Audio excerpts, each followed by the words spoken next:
Order. Before we come to the business questions, I would like to say something about yesterday's evening's proceedings. The final division of the day on the third reading of the Finance No. 2 bill was subject to intolerable delays in the voting lobbies. This Parliament is meant to be respected around the world and should set an example of good behaviour. The behaviour in the lobby last night, involving a group of about half a dozen government members, including the Chief and Deputy Chief Whip, was totally unacceptable. I expect better from honourable members and right honourable members. If members are asked to move swiftly through the lobbies, they must do. The fact it took 22 minutes to get a vote through is beyond the pale. I cannot believe the behaviour. It is absolutely not going to be accepted. The sergeant lost his authority because MPs said, "I am not moving."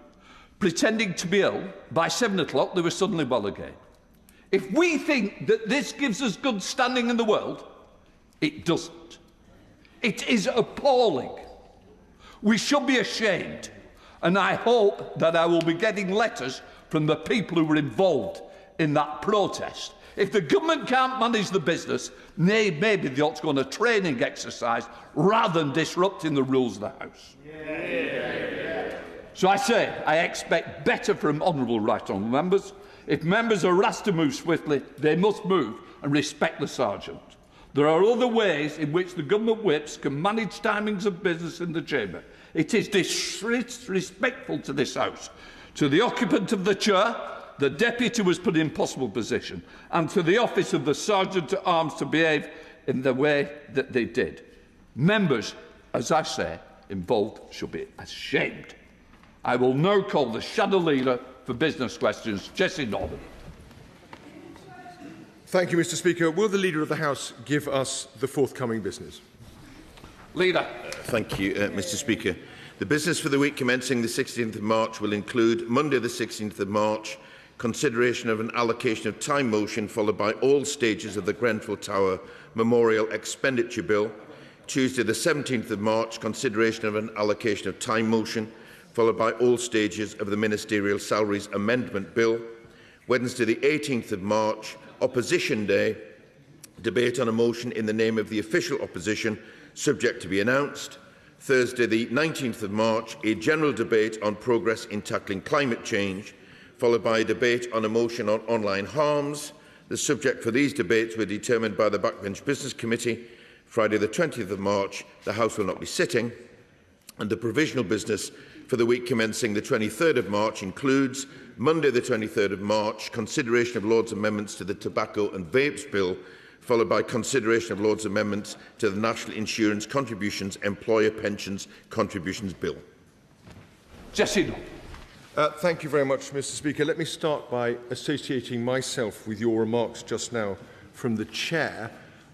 It is plain to all members of this House that the Government Chief Whip and Deputy Chief Whip have badly misstepped here, and indeed there has been scant respect for this House more generally from the Government Whip's office. I cannot believe such a thing would have happened when the Leader of the House was himself the Chief Whip.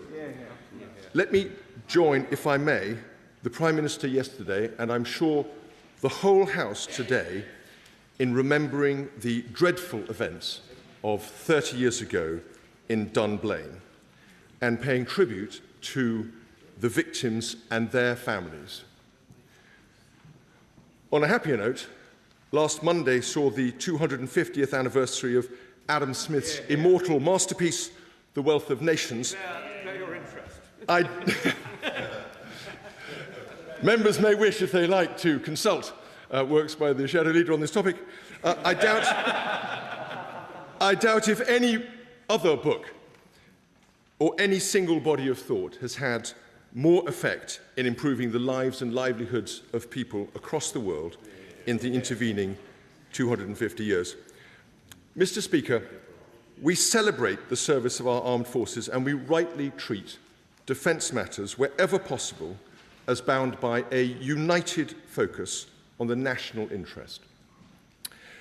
But it is precisely that focus on the national interest which requires us now to acknowledge that the past 2 weeks have been a disaster for this country. Our allies in the UAE, Bahrain, across the Gulf, have criticised this country for its, quote, slow and, quote, weak response to date. The Cypriot High Commissioner and the President of Cyprus have publicly expressed their disappointment and dissatisfaction. Why? Because we have exposed their people, our people, to drone attacks as targets, placed weapon systems on their territories, made solemn undertakings over many years to them, and now failed to come to their defence in time. It did not have to be this way, Mr. Speaker, so we must ask, how can this possibly have happened? Let us review the history. It was being publicly reported by January the 15th that America was starting to build a carrier strike force around the USS Abraham Lincoln targeted at Iran. On the 26th of January, the Washington Post reported that this force had arrived in the Middle East. On the 31st of January, our own Prime Minister himself told the BBC, and I quote, "The aim is that Iran shouldn't be able to deliver nuclear weapons." And I quote again, "We support the goal and we are talking to allies about how we get to that goal." Those remarks come close to an explicit endorsement of the United States on this operation, as they were doubtless intended to. But the key point is this. All this happened 4 full weeks before the start of the attack. Last week, at this dispatch box, I highlighted the gaps and inconsistencies in the government's position between its supposedly settled legal view and the last-ditch political decision reportedly taken in Cabinet on the Friday before hostilities began. And secondly, between the Cabinet and the Prime Minister, whose original instinct was to support the USA, but who was overruled. It is now clear that there has also been a disastrous failure of political leadership. The Prime Minister and the Cabinet knew, or should have known, for a full month that the USA was mustering a vast body of forces to attack Iran, that these could not remain on high readiness indefinitely, and so an attack must surely follow. The Prime Minister himself said last week that the government had pre-deployed some weapons to the region, yet he failed to give instructions in time to the Navy to prepare HMS Dragon. He failed to notify the Cypriots, and he failed to warn our allies and other friends across the region. Now that they are engaged, our armed forces are discharging their duties with distinction.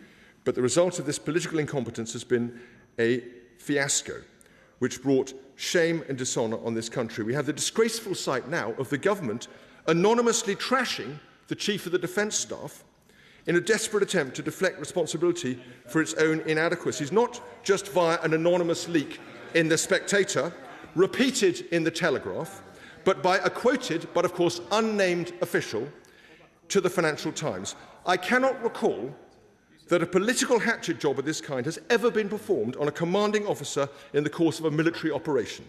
It is deeply dishonourable and itself a further sign of failure in number 10. So I ask the leader these things: whether he would support an inquiry into these leaks and briefings, and whether he would support an investigation in due course as to how this embarrassing fiasco can have been allowed to happen and what can be done to prevent it from ever happening again. Hear, hear. Leader.